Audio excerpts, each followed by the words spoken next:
Maximum সময় তো তোমরা আমার গেট রেডি দেখো। আজ মহারাজ অফিস যাচ্ছে বলে রেডি হচ্ছে, একদম হাতে নাতে পেয়েছি। ওর ওই হালকা ফুলকা গেট রেডিটা আজকে তোমাদের সাথে শেয়ার করি।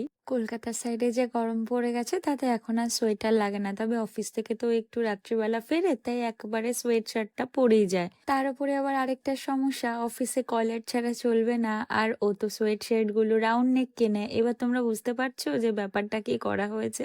আমি থাকবো আর সেখানে কিছু বদমাশি বুদ্ধি দিয়ে ম্যানেজ হবে না, তাও আবার হয় নাকি? জানো তো, আগে যখন আমি অফিস যেতাম এরকম মা সমস্ত কিছু হাতের সামনে গুছিয়ে একেবারে গেটের সামনে আমি না যাওয়া অব্দি দাঁড়িয়ে থাকতো। এখন মহারাজ সেই সমস্ত জিনিসপত্র আমার সাথে ঘুরিয়ে করে, কি করে যে সমস্ত কিছু মিলে যাচ্ছে বুঝতেও পারছি না। কখনো কখনো মনে হয় কত তাড়াতাড়ি বড় হয়ে গেলাম, জীবনের একটা অধ্যায় পার করে আবার আরেকটা অধ্যায়ে পৌঁছেও গেলাম।